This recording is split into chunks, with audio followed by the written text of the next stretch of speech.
बिरला ही पति पत्नी ऐसे होते हैं जिनका आपस में झगड़ा ना होता हो, आपस में विवाद ना होता हो।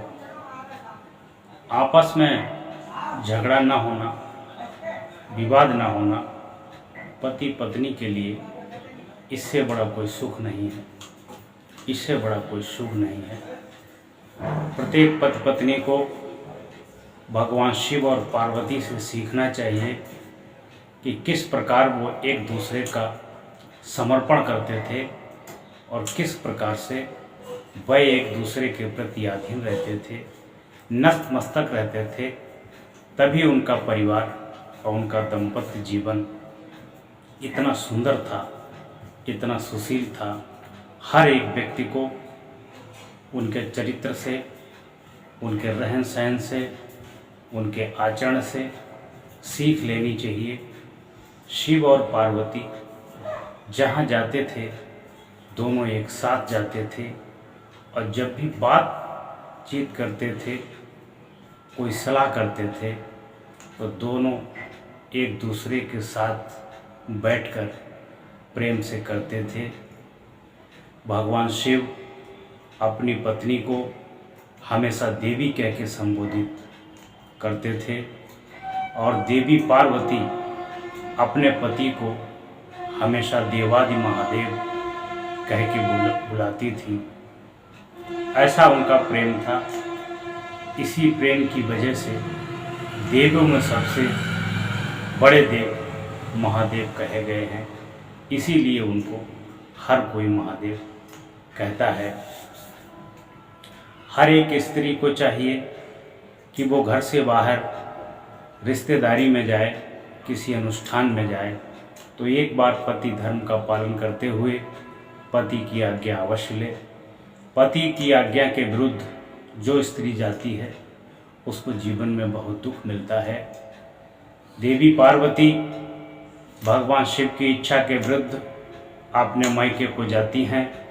भगवान शिव समझाते हैं कि वहाँ मत जाओ, परंतु त्रियाहट और बालहट और राजहट, इन तीनों हटों के आगे सब कुछ फेल होता है और पार्वती अपनी जिद करके अपने मायके जाती हैं और इसका परिणाम होता है कि देवी पार्वती को अपनी जान गंवानी पड़ती है। अग्निकुंड में अपनी आहुति दे देती हैं और भस्म हो जाती हैं, क्योंकि उनके वहाँ भगवान शिव की आलोचना होती है।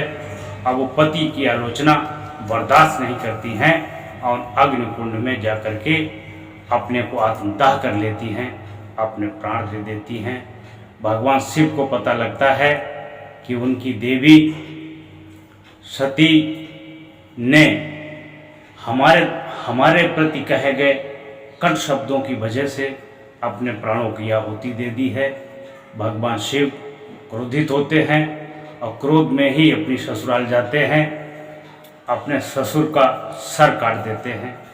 इसलिए कभी भी अपने पति की इच्छा विरुद्ध आप कहीं ना जाएं, उससे आपको नुकसान हो सकता है।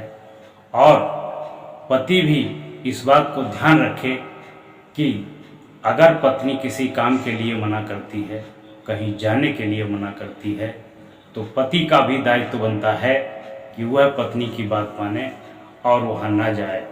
यदि वो जाता भी है तो उसको नुकसान होगा। देखिए, रावण की पत्नी मनोदरी हमेशा रावण को समझाती थी, हमेशा मना करती थी कि गंदे आचरण मत करिए, गुस्सा मत करिए, अहंकार मत करिए और घमंड मत करिए। लेकिन रावण ने कभी भी उसकी बात नहीं मानी और उसका परिणाम इतना खराब हुआ कि पूरी सोने की लंका जलकर राख हो गई और पूरे राक्षस कुल का विनाश हो गया। इसलिए जितना पति को ज्ञान होता है उतना ही पत्नी को भी ज्ञान होता है। जितना हक पति का होता है उतना हक पत्नी का भी होता है। दोनों एक दूसरे के समर्पण में रहेंगे तभी जीवन में मधुरता आएगी, रिश्तों में मधुरता आएगी और जीवन ठीक ठाक से चल पाएगा। जिनके घरों में नित्य इष्ट देव की, कुल देव की पूजा होती है और साफ सुथरा होकर के भोजन बनता है, नाश्ता बनता है, सभी लोग बैठ कर के एकत्रित होकर के प्रेम से खाते हैं और आपस की चर्चा करते हुए ठहाका मार के हंसते हैं। उनके घर में सदैव सुख और प्रसन्न और यश व कीर्ति की प्राप्ति होती है। और जिसके घर के स्त्री व पुरुष धर्म से जुड़े होते हैं, उनके संस्कार अच्छे होते हैं, उनकी आदतें अच्छी होती हैं, उनका आचरण अच्छा होता है, उनका चाल चलन अच्छा होता है, उनका बर्ताव और व्यवहार अच्छा होता है, उनके घर में विसंगति होने की संभावना बहुत कम हो जाती है। अगर उनके घर में विसंगति होती है तो कोई पास पड़ोसी की वजह से किसी का गलत साथ करने से हो सकती है। सावधानी हटी, दुर्घटना घटी। जिस घर में भक्ति भजन नहीं होता है, जिस घर का खान पान शुद्ध नहीं होता है, उस घर के लोग नशा ज़्यादा करते हैं, उस घर के लोग फैशन ज़्यादा करते हैं और फैशन करने से व्यसन का जन्म होता है। नशा करने से व्यसन का जन्म होता है। धन की हानि होती है, बना बनाया घर बिगड़ जाता है। इसलिए हर एक स्त्री पुरुष को धर्म में जुड़ना चाहिए। धर्म में जुड़ने से नियम संयम, सहनशीलता, अच्छे अच्छे गुणों का विकास होता है। और जो धर्म में नहीं जुड़ते हैं, सत्संग में नहीं जाते हैं, प्रवचन नहीं करते हैं, प्रवचन को सुनते भी नहीं हैं, उनका घर बिगड़ जाता है। उनके घर की महिलाएं फैशन करती हैं, ऐसे ऐसे कपड़े पहनती हैं जिनको देखते हुए लोगों को लज्जा आती है और वह भी इतनी लज्जावान होती हैं कि उनका देखना भी दुष्कर हो जाता है। ऐसे में उनका इधर उधर का घूमना, नशा व्यसन करना परिवार में सुख शांति को नष्ट करता है। पत्नी कहीं दूसरी जगह सेट हो रही है, पति कहीं दूसरी जगह सेट हो रहा है और एक दूसरे में कलह कलेश पैदा हो रहा है।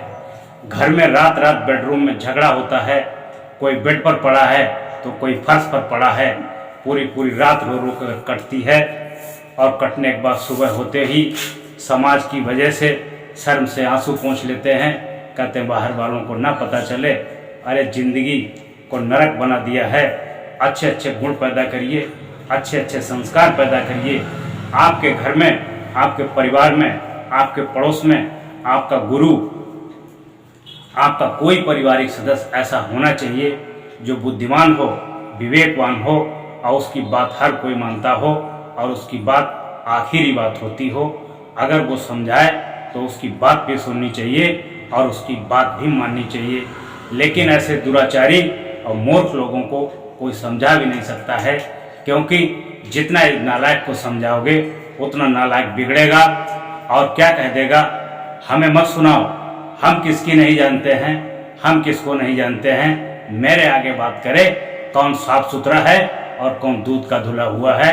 मैं सबके बारे में जानती हूँ, सबके बारे में जानता हूँ। इस तरह की मूर्खता करने वाला व्यक्ति जीवन में कभी सुख शांति प्राप्त नहीं कर सकता है। निरंतर व्यभिचार, अनाचार, दुराचार के गड्ढों में गिरता जाता है और अपने जीवन की गहरी खाई में गिरता है। अपना जीवन समाप्त कर लेता है, अपना चरित्र समाप्त कर लेता है, अपना अस्तित्व समाप्त कर लेता है। ऐसे आदमी को समाज में, घर में, परिवार में, रिश्तेदारी में कहीं भी सम्मान नहीं मिलता है। वह बिल्कुल अकेला हो जाता है और अकेले ही कुंठित रहता है, परेशान रहता है। उसका जीवन में सारा वजूद और अस्तित्व खत्म हो जाता है।